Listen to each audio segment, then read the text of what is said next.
we all genuinely believe we've got like a responsibility to just do things in a way, learn and fail, and then hopefully like spread the message of how we've done things so the rest of the industry can kind of feel safe in also going on that journey. You know, feel safe turning down briefs, feel safe challenging briefs, you know, feel like there's a moral responsibility that, you know, when you do a film shoot, you've got to do it with the footprint of that film shoot in mind. When you go and put out communications, you've got to realize that those platforms have got footprints. You know, there's a number of different initiatives that ultimately we feel like we have to do to hopefully change the industry going forward. Because look, the communications industry is the problem. It has been the problem, but it can also be the solution.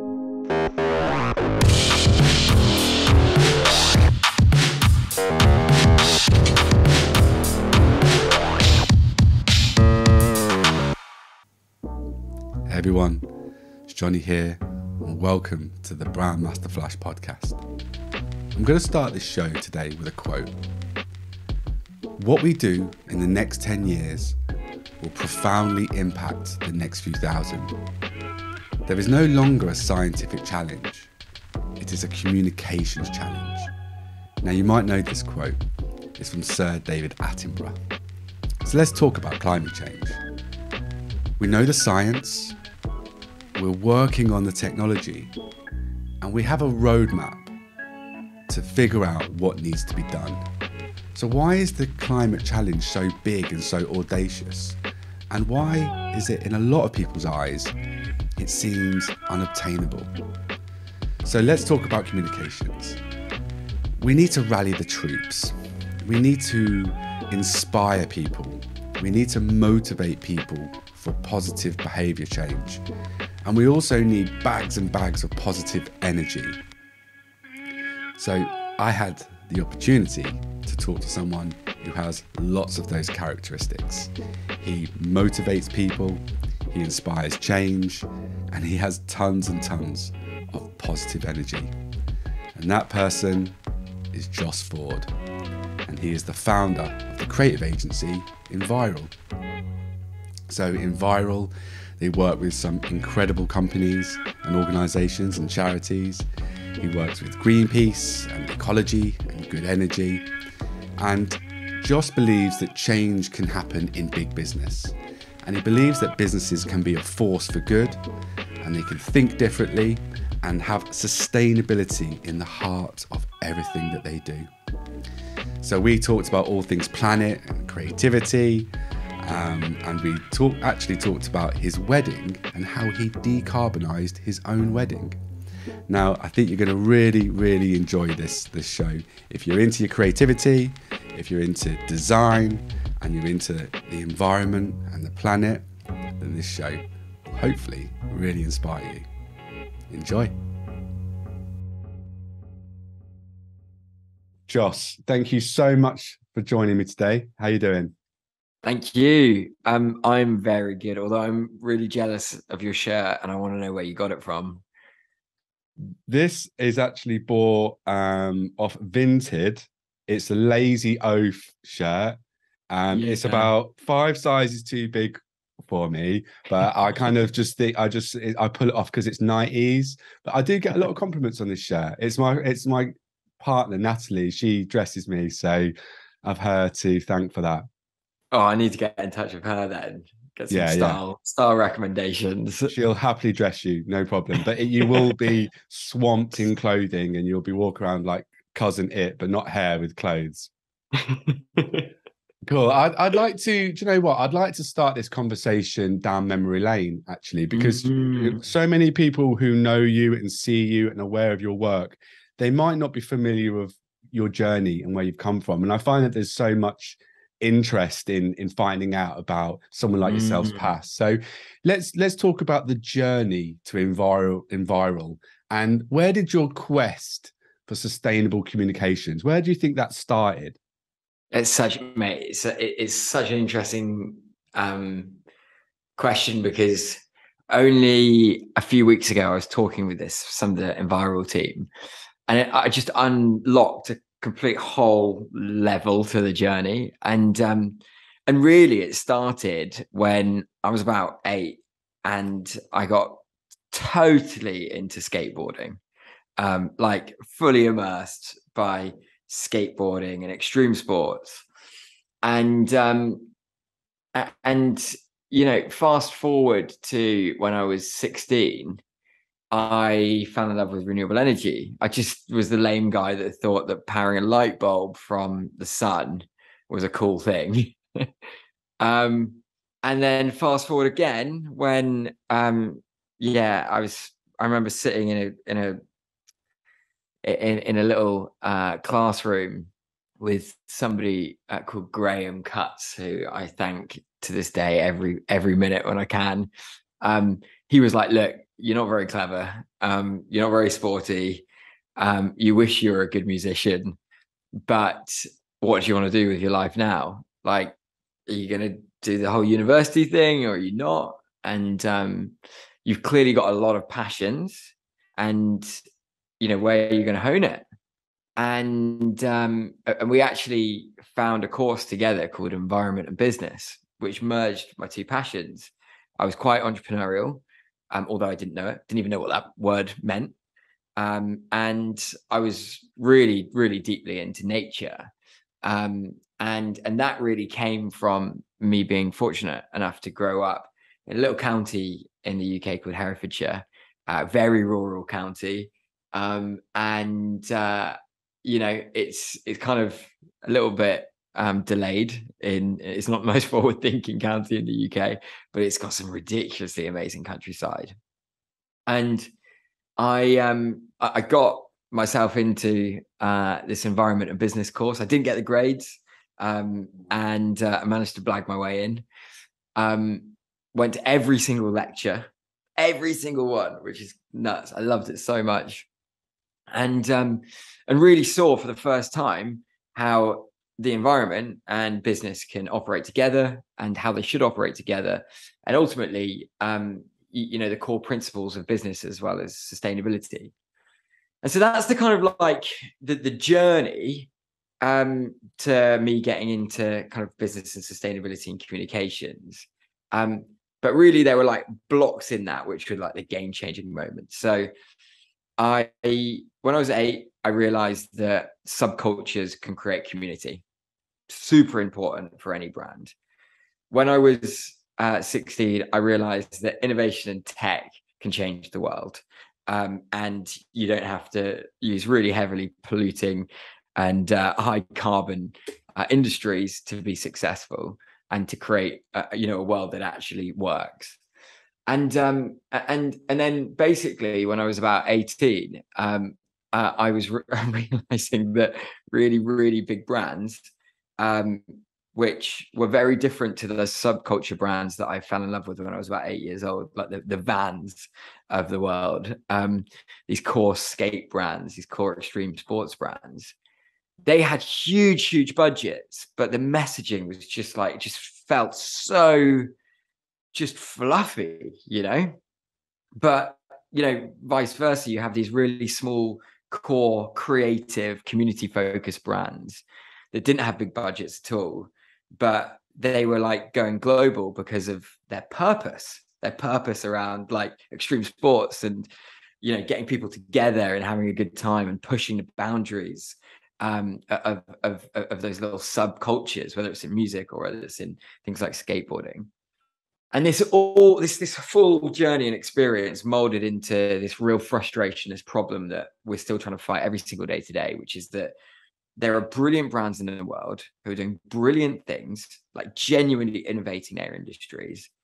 But because they're doing that, they shouldn't be experts in Facebook pixel marketing or video content creation or graphic design. They should be focused on their like community business models or the fact that they're creating an innovative packaging solution. And so I was kind of in this mentality of like, well, what if I could use storytelling and brand communications to help these really, really great organizations scale and basically gain competitive advantage so they change their whole industries. And And that's basically where I came up with Enviral. Second year of university, was hungover in a lecture theatre. 15 minutes into the lecture, I wanted to turn great organizations' environmental messages viral. By the end of the lecture, the lecture, I kind of registered the web domain name, started sketching out logos similar to what it is today. And the journey really kicked off there, but it really stems from love of nature from where I grew up, and an imagination that I kind of was fortunate enough to have through just spending time in nature. Subcultures from skate brands and music. The realization that innovation and things like renewable energy are the future, and then a frustration at big brands. And yeah, that's kind of where we've grown from there. You've just painted a really lovely picture in terms of like how your journey and your map, and it's almost not like episodical, it's almost like a Venn diagram of, and it's almost similar to what you've just described as like ikigai in terms of like your flow and your creativity, that you've taken your past and something that you care about, Hereford and being in the countryside and being that connection with nature, things that you love, the music, the fashion, the skateboarding, and then taking what you're good at. You went onto a course and you went onto something that you connected with and you studied at, and you didn't miss a lecture. And then that fourth of the ikigai is what the world needs right now. And we need big businesses, people, society, communities to come together, to work together, and change the way that we're living and behaving for the future and the future of all generations. So that, I think when that Venn diagram does come together, I think great things happen. And I think Enviral is testament to that Venn diagram. If we were to add another bit in there, is obviously your team, you and your team together have come together to create something that's quite special.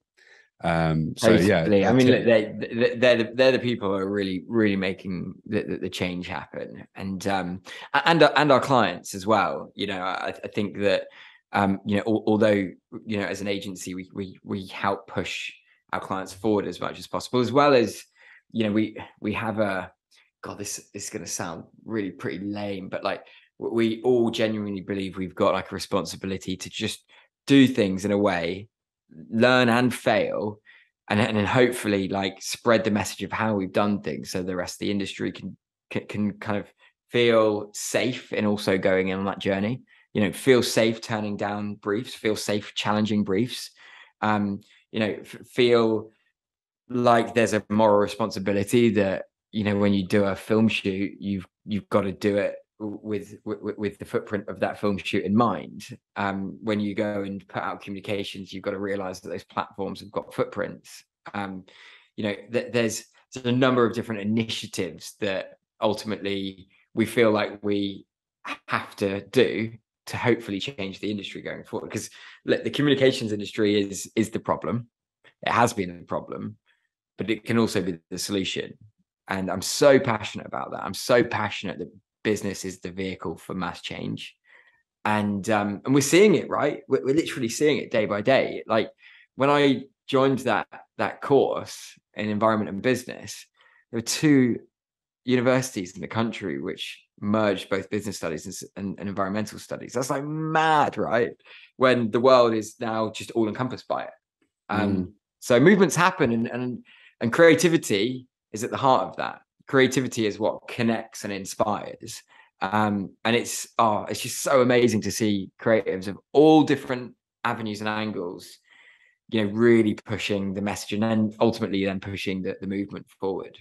It's slightly worrying in some ways that it's taken this long for education to catch up, that we're now really only in the last, I'd say, decade, looking at combining business and business theory with environmental studies and the environmental impact. We've known the problems globally for such a long time, and it's only now that we're educating in these areas. So I think there needs to be rapid change in education, not just from a higher education, but all the way through. And I know there are lots of schools and institutes now that are catching up, but there's still a lot of work to be done. What's interesting there that you mentioned about and I find this fascinating and inspiring at the same time, that you're thinking of carbon in everything that you do, even from the way that you work, your clients, the way that you shoot, the way that you get creative. So actually, I'm going to just jump straight in here now and talk about your wedding, because we spoke about this just before the conversation. And I had a conversation with the University of Derby, who've been doing loads of work in decarbonising events. And one of the main areas that they've been looking at is decarbonising weddings. So I want to jump straight back in what we're talking about. So talk me through your wedding and how you approached your wedding from an Enviral kind of perspective.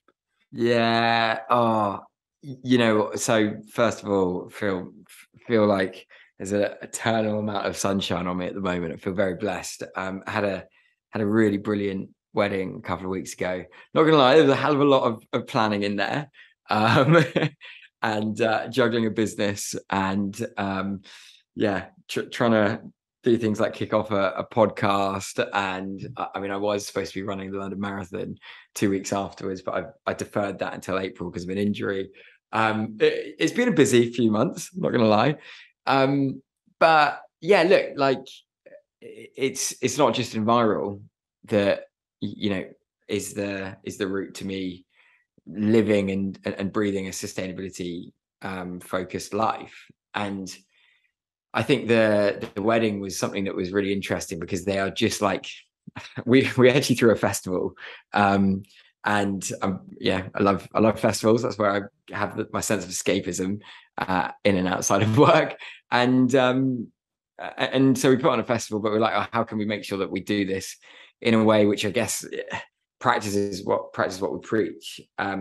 Look, we certainly weren't perfect at all, but the key things for weddings would be the travel from all of our guests, the fact that we have like food and drink and suppliers, and then what the actual structure is of the actual build, and how it's and how the energy is and the electricity is powering it. So we didn't have a generator, didn't have a diesel generator. We actually went into the mains officially using an official person, not just tapping it illegally. Which ultimately still comes from a fuel mix, but it wasn't a diesel generator on site. We had like a little sign and a little book for everyone to list down where they've come from, how they've got there. Unfortunately, there was train strikes. The train strikes did get cancelled like a couple of days before the actual wedding, actually because of the Queen's funeral. But because of that, everyone kind of still looked at like car sharing and stuff like that. There's still quite a fair few cars that drove down from loads of different places. We didn't serve meat. And on top of that, the cool thing was that the stage, we called it the Colosseum, was made out of scrap wood, and wood that was actually it was the host of it. Well, it was hosted at my parents' place, and she's got wood that's been collected over years and years and years. So the grand sum of the build of the stage with my 6 mates who came and helped me build it was £27 because of Screwfix's screw receipt. And oh god, it was such a good party. It was amazing. Loved it. Loved every minute of it. I wish I could just live and breathe it constantly. It was awesome. Oh, cool. And you talked about the meat thing, and I've loads of respect there, because I've been to events. I've been to loads of sustainability events recently, and there's so much controversy around should or shouldn't we serve meat, and a lot of the times they do serve meat. And I don't even know at the COP events they still serve meat, and it's really annoying in a lot of respects, because there is so much incredible veggie and vegan food out there. Yeah, where exactly. if you serve the right food and you give it a little bit of love, get the right chefs in who know how to cook veggie food, who do it for a living, People won't even mention it on the day. They don't even say anything because the food's that good. They'll only mention it if you went to an event that I went to the other day that decided not to have meat, and they only serve cheese sandwiches and crisps. Like, that's obviously going to rile people up, cheese sandwiches and crisps. But no, I think it sounds amazing. It sounds what you did. And like you said, you practice what you preach. You can't go out every single day and do the work that you do, and then go and have a wedding and just be wasteful and do all the things that you're fighting for. So no, that sounds amazing. Really cool. As I say, I grew up in Herefordshire, and really fortunate to live there. I love that place, and really fortunate enough to have the wedding there. But the county symbol of Hereford, and probably the most famous thing about Hereford, is Hereford cattle. And look, I absolutely love cows. I think that they're just such gorgeous animals. I don't obviously personally eat meat, but it is a pretty big given that you go to an event in Hereford or Herefordshire and you would be served a steak. I would note that we did serve some fish, like that was on the menu. And I think there are a few old school people that with any wedding you've got to invite the parents as friends. Yeah. And that seemed to be like a bit of a compromise at some level, but when we're looking at the oceans at the moment, perhaps it's not the best compromise. But yeah, just from a carbon perspective, everything has to be considered.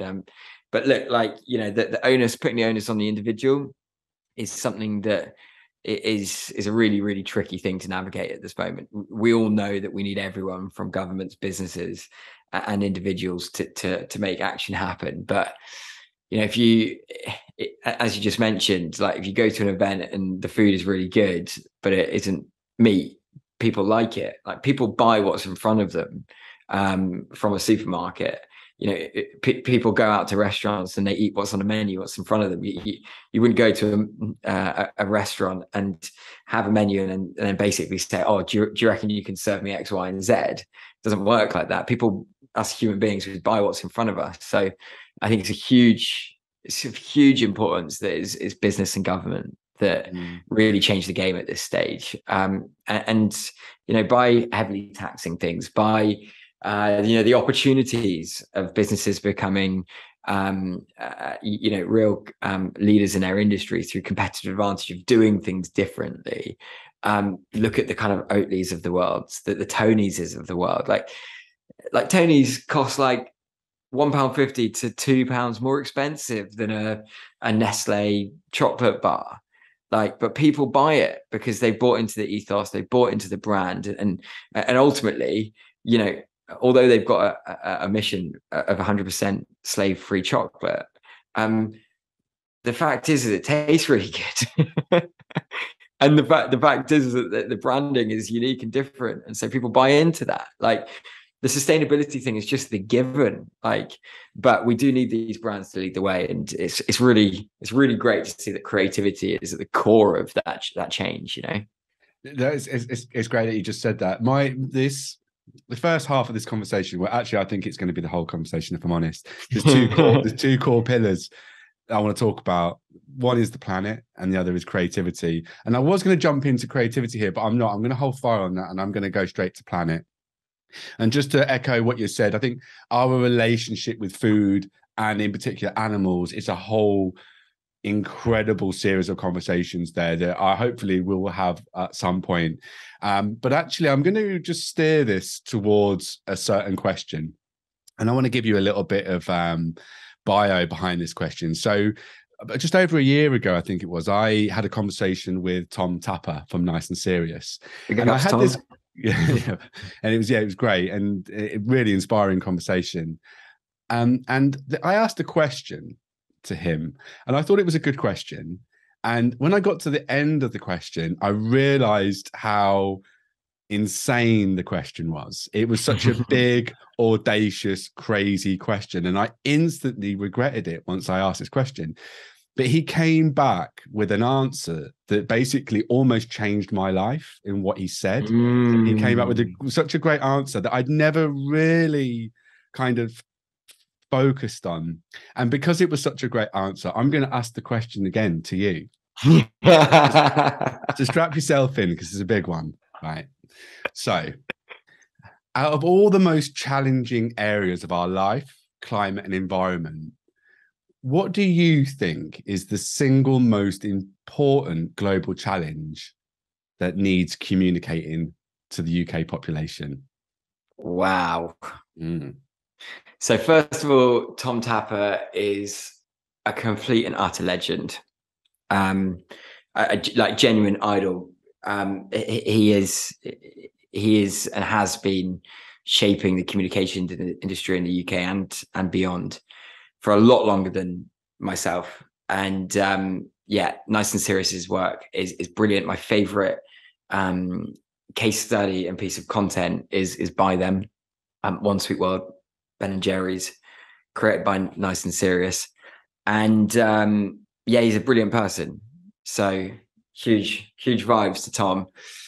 And I will definitely not be able to answer that as articulately as he would. But the interesting thing is the question that you were saying, if you're doing it on a global perspective, I would answer it differently to the UK perspective. And on a global perspective, I would be talking about education. And I would be talking about us really connecting the dots between us, ultimately, showing that there is a better way for us to live our lives, but it leads to us making some choices. And that only really comes from education on a young perspective.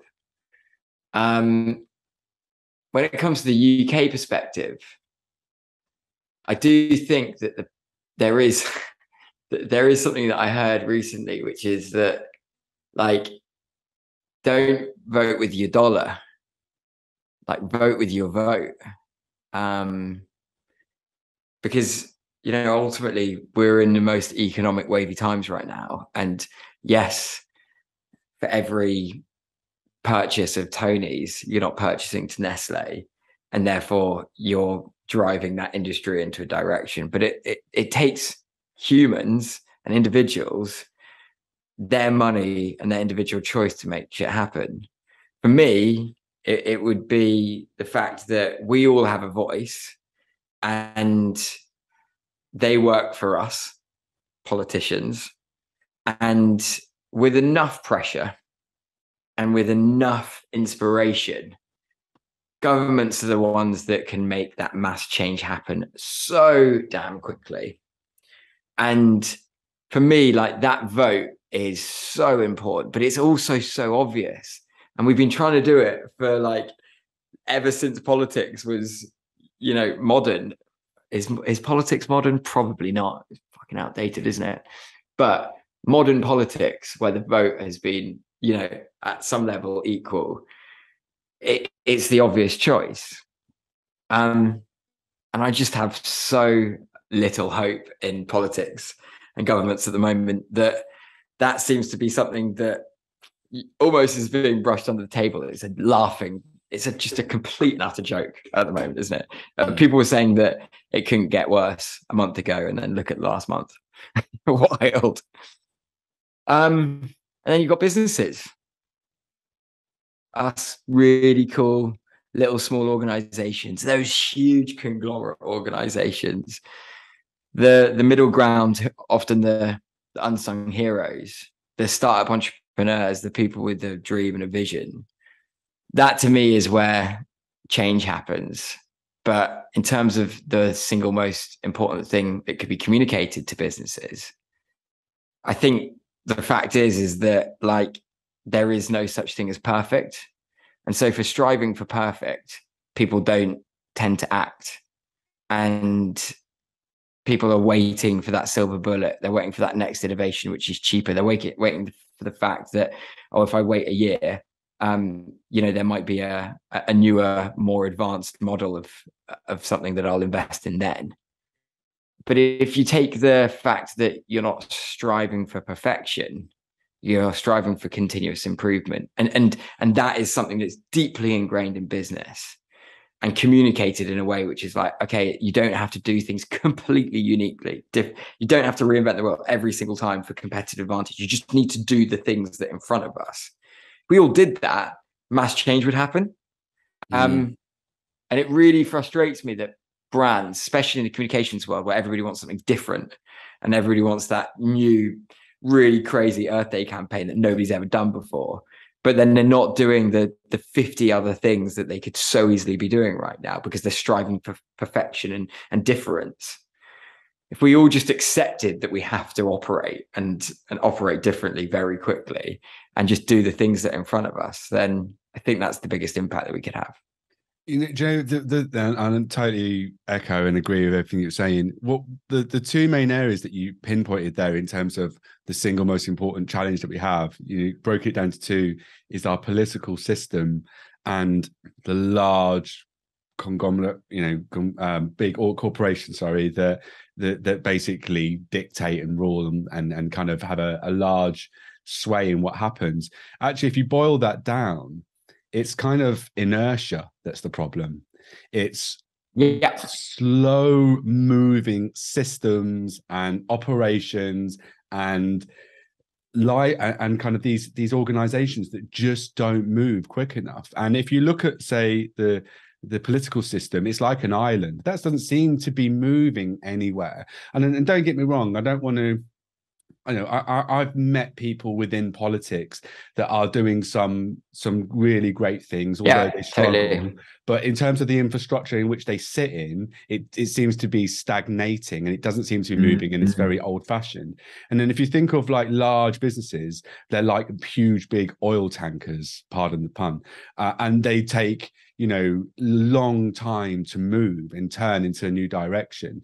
So I do agree there. But do they? Because we've seen that, just with things like, COVID, we suddenly, because it was like imminent danger to us personally, and we had an emotional connection to the thing that was this existential threat, we did something about it really quickly.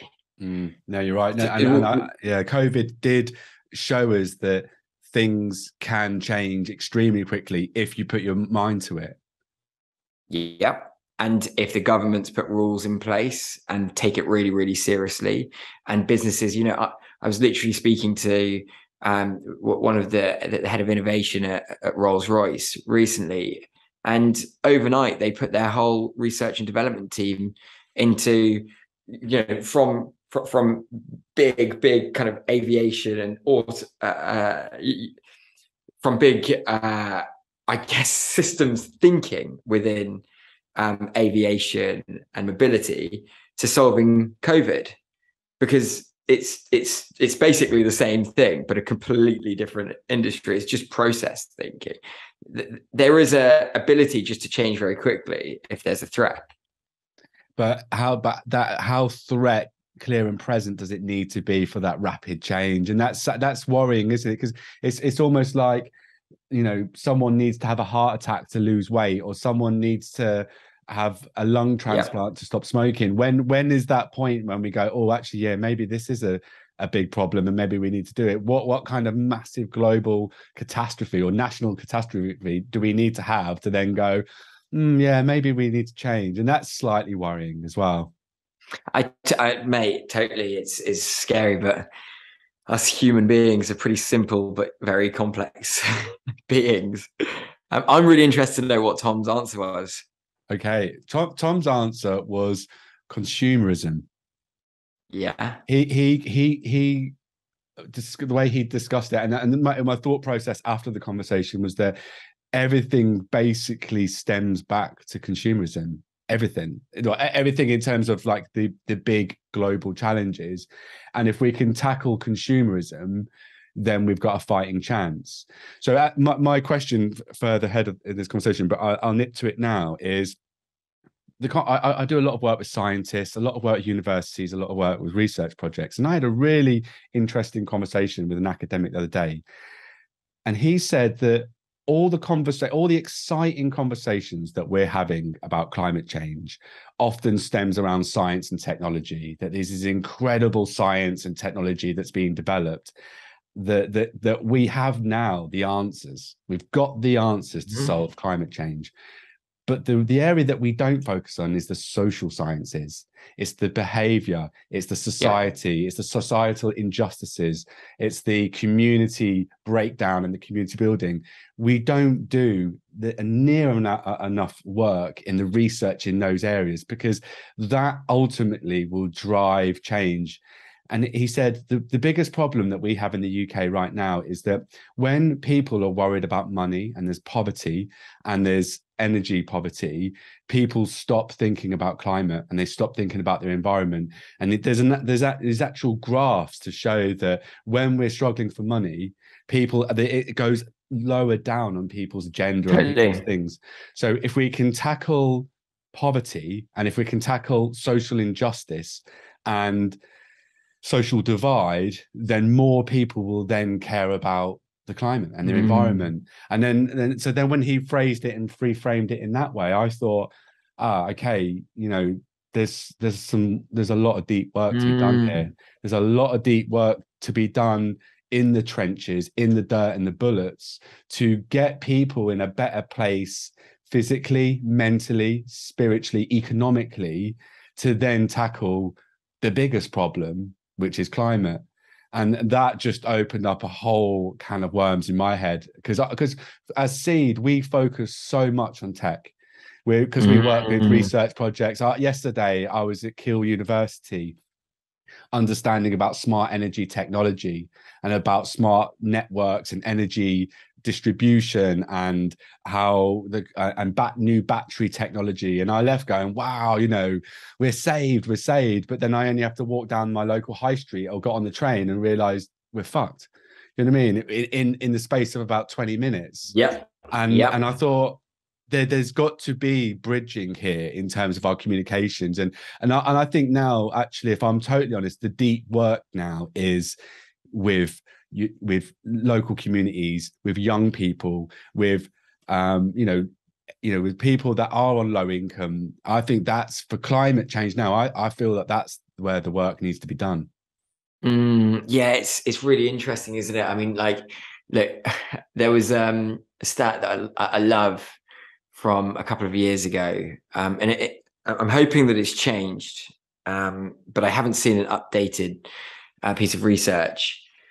But the stat the year before COP26 was that 80% of climate communications just goes to 20% of people. Like, we are in an echo chamber, and it's so easy to go to conferences and to be speaking to the same people in the same circles and say, oh, there's all of these things that exist that are going to change the world. But like, as soon as you walk out of that conference hall or that meeting, it's just like, oh my God, right, I'm now back into this crazy reality, which is that we live in this unbelievably huge, complex world and system. And again, it's governments and businesses, big businesses, which will change the way on that journey. It's crazy, isn't it? I think we've just gone super, super deep, which I love. Wasn't expecting that. It was always going to happen, mate. I love it. Yeah, I can't wait. There's many more conversations to be had as well, which is epic. But like the impact that let's be like totally frank. We live in a system right now. Like, these big organizations aren't going to be going away. Capitalism isn't going to just change overnight. We live in a kind of cycle of consumption and consumerism. And the fact is that, we need these big organizations which are ultimately running and directing consumption more than any other organization. Like, we can't just rely on the Greenpeaces of the world to come in and shake stuff up.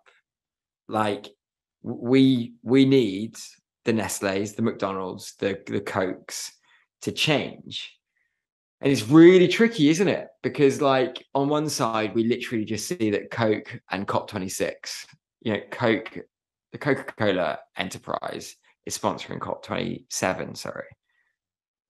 Fucked. Sorry if I can't swear. No, but... so I've already broken that rule, so it's fine. I've just swear. You're all right. Swear away. Totally, right? Like, so bad. Yet on the other side of me over here, I'm like, well, actually, like, maybe it's a good thing. But firstly, the fact they've got loads and loads of cash that they can then hopefully through the conference of parties system enable genuine conversations to be had, because they need money for those conversations to genuinely be had, and all of that.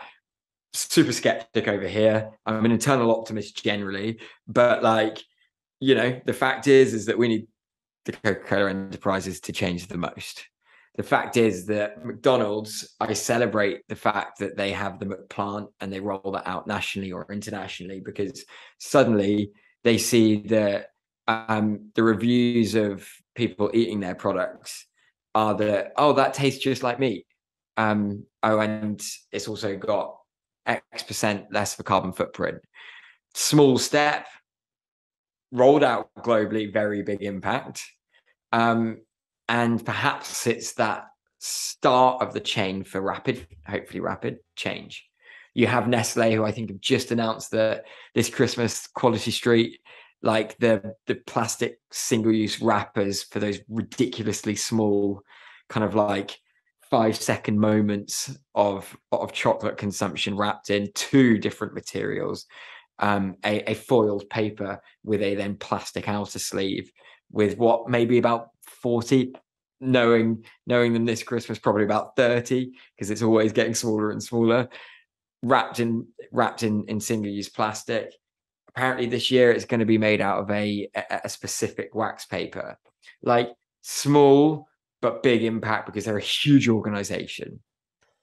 Where we need these organizations to change the most, though, is the fact that they need to transparently put their hand up and say, hey, we're the problem. Like, we are aware the fact that all of these things here are complete facts, because science has just shown that it's a problem. We're visually seeing the impact that climate change is happening. We know that it's human made. We know that humans consume our products because we're the biggest organizations in the world. Therefore, it's our responsibility to fix it. And this is what we're going to do about it. We're going to be super visual. We're going to be super transparent. We're going to put our head above the parapet as an organization, as well as specific, CEOs, MDs, people within organizations to take responsibility for that journey. And we need the media to accept the fact that these huge shipping containers of organizations take time to shift, but they have got commitments, mainly because the government have put restrictions on them to actually change. And stop making so much profit. Stop focusing on growth at such a ridiculous rate, that actually we need to focus on regeneration of our existing business practice before we just continue to focus on growth, because we've got enough money to do it. Like, we have enough profit. So, like, what do we do with this money now? And shareholders need to be accepting the fact that actually they'll make more profit if they're in it for the long run, because these organizations that change and they can build some credibility through that change are going to be the ones that survive in 5 years' time. It's a great debate here, isn't it? Top heavy, ground up, and we could sway between the two. But what it really comes down to in that conversation is supply and demand. And if the big corporations could supply something different, then the demand would change, or they wouldn't have a choice, which is that's a great option. That's option A.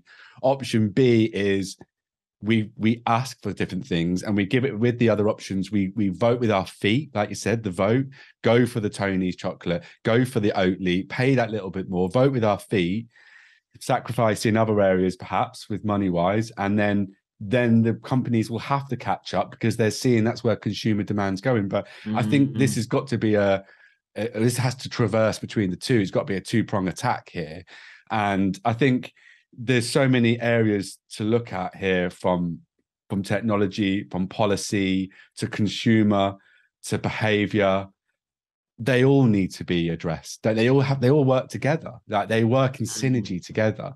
And I think we do that through great communication, and it brings it back down to the media, and it also brings it back to organizations being transparent and putting their hands up and saying, this is what we're doing at the moment, and we know it's wrong, and this is what we want to do to change it.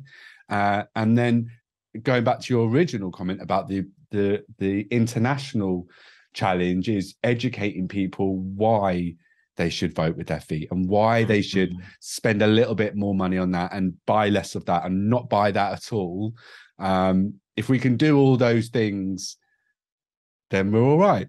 And we're safe. Sounds easier said than done sometimes, for sure. I'm going to throw a question back to you. I'm bringing it back up. That's my plan. I love it. I'm going to chuck a question to you. Okay. Which brands are you finding interesting at the moment? Brands that I'm finding interesting. You know what? I'm going more the Naomi Klein unbranded way now. And I'm going no brand.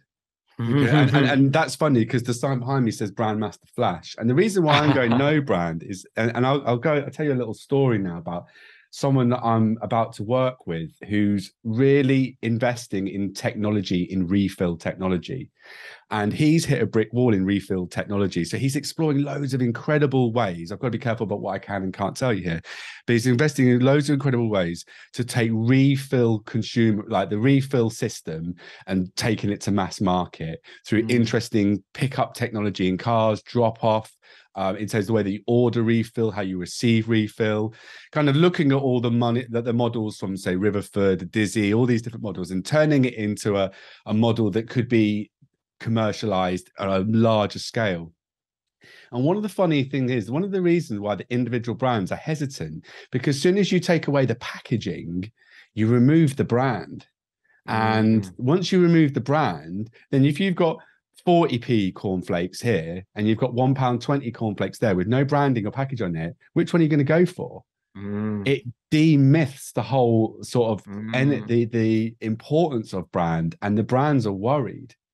And so that doesn't really answer your question at all, actually, because I think it's a totally interesting perspective. I love it. Yeah, but I'm interested in debranding everything, and actually then to start actually looking at food and looking at clothing in a completely new way, that it is just a thing. It's just a thing. It's not, and then when it's just, and then because it's just a thing, then you can start to understand why you need it. Do you need it at all? Where has it come from? Is it grown in this country? How far has it traveled?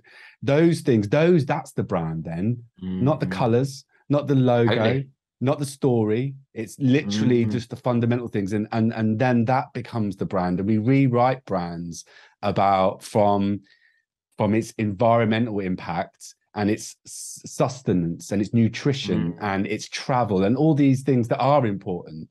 That's what I find an interesting area now. I love that. I think that's totally interesting. And what I feel like I'm going to interview you now. Where are people going to find out more information about that then? Well, the technology is probably a few years away, which is kind of scary because it needs to be here now. But I think if people want to find out about that, I think the way to adopt it is to start thinking about going plastic free. So you're going to get me going now. So obviously I'm going plastic free. Me and Natalie lead Plastic Free Leicester through Surfers Against Sewage, and we're trying to lead the way and fly the flag over here. And one of the things that we're like finding now is that we are debranding everything that we do. I'm no longer going to be Brand Master Flash. I'm going to be just Master Flash. Master Flash. Which sounds a bit dodgy, actually. Maybe not Master Flash. So my whole kind of shop now, my whole way that I shop is focused around market buying. So I go to markets, whether it be online markets or just in markets. So it all starts there. So your dairy, your veg, your fruit, all starts from there. And then you have layers around that. So your perishables, your rice, your pastas, or non-perishables, and then everything that fits in between. So if people can start making small steps to not think about supermarkets and shops for 1 minute and just think about traders and people and local distributors of produce, if you can just make slow incremental changes in those areas, then as a layered approach, you will eventually start to do other things, help, you know, your hair and beauty, your clothes on your back. So basically what you put on your back and what you put in the mouth, if you can just look at those two areas first and start off like debranding things, then actually you start to go down the rabbit hole. And it's a really interesting journey, actually, to go down that rabbit hole. And then you start to think of brands as in different ways. Like you're definitely going to have those brands that are sticky to you anyway, in terms of music or like skateboarding, or your cultural brands that you'll never let go of, or you think you'll never let go of. And then you just basically reframe this whole consumeristic way of living in a new way. And then it's like taking the blue pill. I think if it is the blue pill, I can never remember if it's the red pill or the blue pill, to be honest. You take a pill, it's like boom, wow, I'm out of the matrix. I'm out now. Yeah. It's like I can't pretend to like have made this kind of analogy up because I saw it on a meme a few years ago, but like I saw this thing which said, can you imagine if a brand now in 2022 decided to sell milk in glass bottles unbranded, using electric vehicles to drop it off at your doorstep every morning? Can you imagine how cool and edgy they would be? And it's like, the milkman, your relationship, your brand is the relationship with the milkman, right? And paying them at the end of the month in an unbranded reusable glass bottle. And you don't even need to go to the shop. But we don't even use that anymore. It's crazy. Yeah, I'm so blessed, the fact that I'm living in the countryside, and I'm able to run past the cows where my milk comes from. Right. I always bore people this story, by the way, but and they, as cow, you know, whether you think drinking milk's right or wrong, I run past these cows, and as cows go, these cows seem really happy. They're, you know, organic, grass-fed, out in the rolling hills of Leicestershire, and the dairy farm has these machines, these glass, you know, machines where you go in and fill your milk up. You go there, you take your glass bottle, press the button, fills it up, you know, and you walk past the cow and say thank you for that. And I know that's probably unscalable, and you know, not everyone could do that. So that's why I say I'm blessed and I'm grateful for that. But I will only buy milk from there now. Only buy milk from there. I would never. Well, I wouldn't buy a plastic bottle anyway, unless I was forced to. But to be able to go plastic free, and I don't want to say the word organic, because I think the word organic has got an identity crisis. But you know, it's a more natural way of drinking milk. No, I'm really blessed, and if that can be scaled, then happy days. Right, I'm mindful that we're second question deep from about 20 questions, and I know that we're not going to get through them. However, so what I'm mindful of your time, so I'm going to do a bit of quick fire now, because I think the audience would like to know more about you, because I think you're super interesting. So yeah, I've got some quick fire questions now, and then we'll end it on creativity, because I think we haven't really talked about creativity, and I think it's important. So I always ask this question on my lives and anyone I speak to, but what's the most important thing that you've learned in the past 12 months? That I work for my team, the team don't work for me. Amazing. And that do you know what? That's a great answer, because it kind of answers the second one, but I'll answer it anyway. Who do you guide? Oh, wow. That's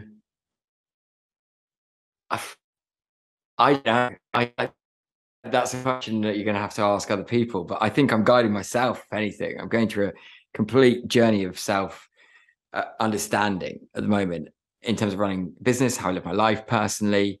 The fact that continuous improvement is something that is the thing that I'm looking for. It is such a crazy time for any human being on this planet right now, that within business and running a business specifically, creating campaigns and strategy, like nobody has the answer to everything.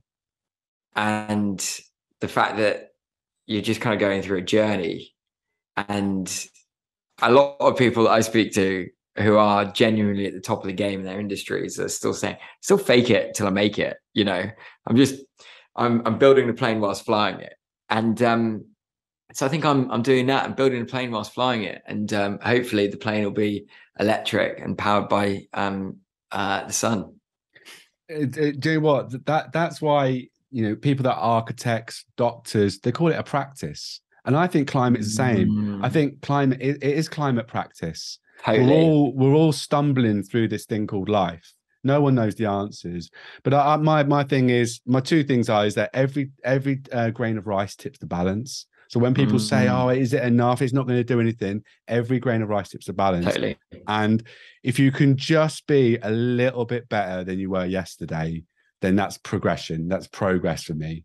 So agreed. Totally. So you guide yourself, and I like that, because by guiding yourself and being the best person you can be, then you're ultimately being the best ambassador for your company and leading from the front. So I'm going to flip that question. Who guides you? Loads of people. And again, you know, I think really clients, team are the obvious ones. But in terms of, if I was to pick one person right now who I think is just an unbelievable person to be following, it would be Mr. Mark Shaler. I think also based around Leicestershire, and a brilliant visionary creative thinker. And I just saw a talk from him last week at Good Fest, and best public speaking gig I've ever seen. And yeah, we all need a bit more hope in the world, because with a bit of hope and positivity, as I said, I'm an eternal optimist and pretty positive guy anyway. But we need to be reminded that sometimes that we are actually making a big change. Great. And Joe, you answered the question earlier and you said, what if? And that leads me onto a book, From What Is to What If. Rob Hopkins. That's it. And guy. And there's a lot of stuff that he talks about in that book that reminds me of you. There's a lot that you say about the imagination economy. What if we did this? What if they did that? You know, what if big business did do that? You know, and I think asking those questions, I think running a podcast is all about asking great questions. If you ask great questions, you get great answers. And I think the imagination economy is something that is going to get us out of this mess. You know, what if we studied in a different way? What if we took all the cars out of cities and the roads? What if we did that? And actually then you kind of start to go down that kind of Kaizen approach of why should we do this, and exploring and exercising out those scenarios in the future through the question of what if. I mean, all of that and above. I love Rob Hopkins, and that book was definitely would be a life-changing one for me. Even just the beginning of the book where he's imagining what the future could look like. And actually this will lead me quite nicely into a question that I had here. And what does your vision for the next decade look like? If we could, like, you know, have a crystal ball and you could look into the future, what would you like to see in your life, not your lifetime, but in your life and around you? I love it. I think it's such an amazing question, because it allows me to sometimes remind myself on the vision that I set out a number of years ago. And that vision statement that I had, I think, was as simple as the fact that I wanted to live in a world where every brand and business on the planet prioritize people on the planet.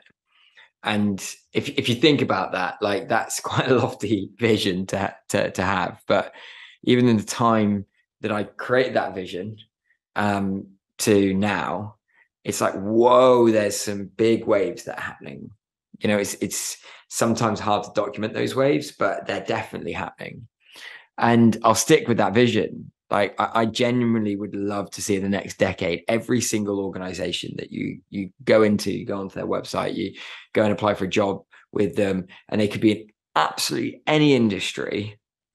You can see that they are genuinely aligning to specific frameworks. They are aligning to specific activations, and their being is focused on a level of purpose rather than just a level of profit.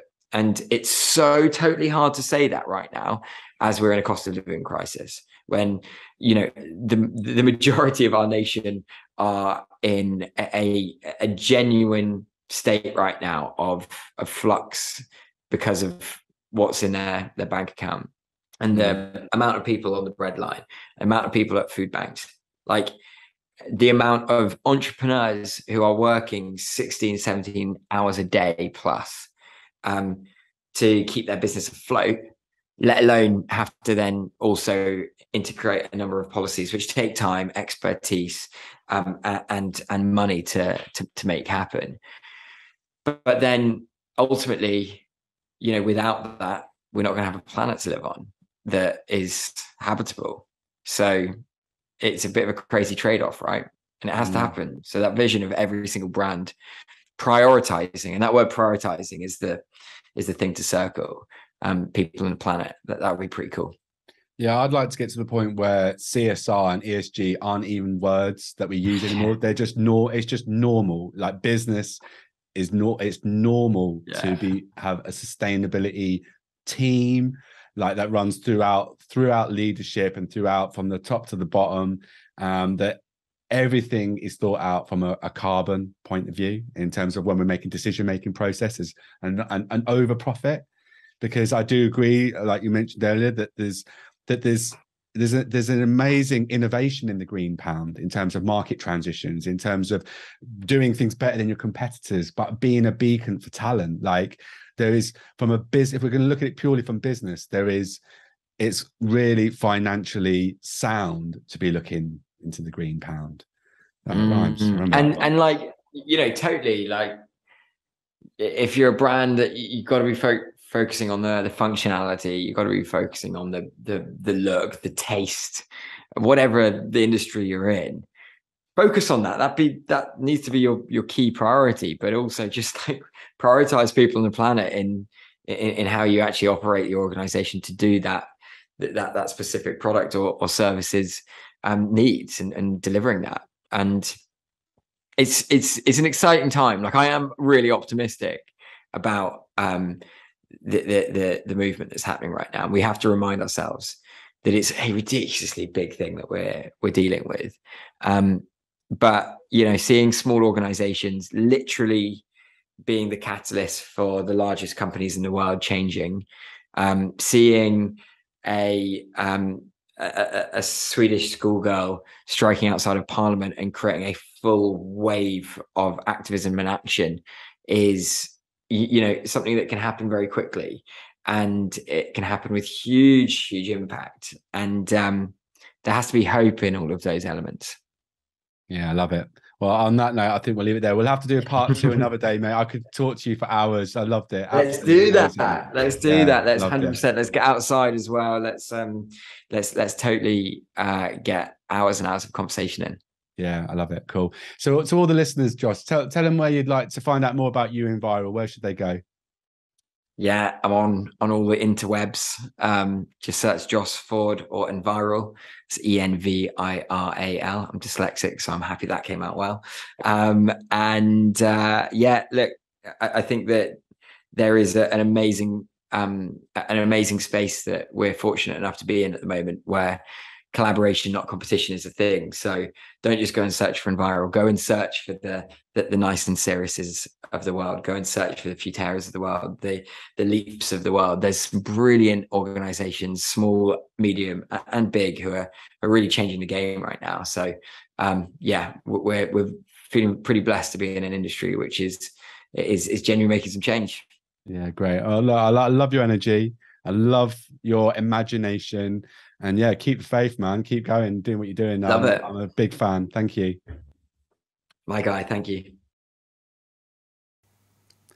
So as you can see or heard, Joss is just full of tons of positive energy. His approach to creativity, his approach to running and driving his agency forward, combined with his ethics and his beliefs and his absolute passion for the environment, for wildlife and wild spaces. It just comes through. And I think he's the epitome of Ikigai, which we talked about, which is the kind of Venn diagram about what you care about, what you love, what you're good at, and what the world needs. And he's found that sweet spot. And you can just tell by looking at his work and seeing the relationships that he has with his clients and the positive work and change that is happening because of him, his team, and Enviral. If you do want to know more about what he does and his work, I'll put links to him and his agency in all the show notes. I'll leave it in the information about this video or the comments, and you can go and check him out. So as always, thank you for tuning in. If you could like or subscribe or share this content with anyone that you think will find it interesting, please do that. But as always, be useful, be kind, and I'll see you all soon. Bye-bye.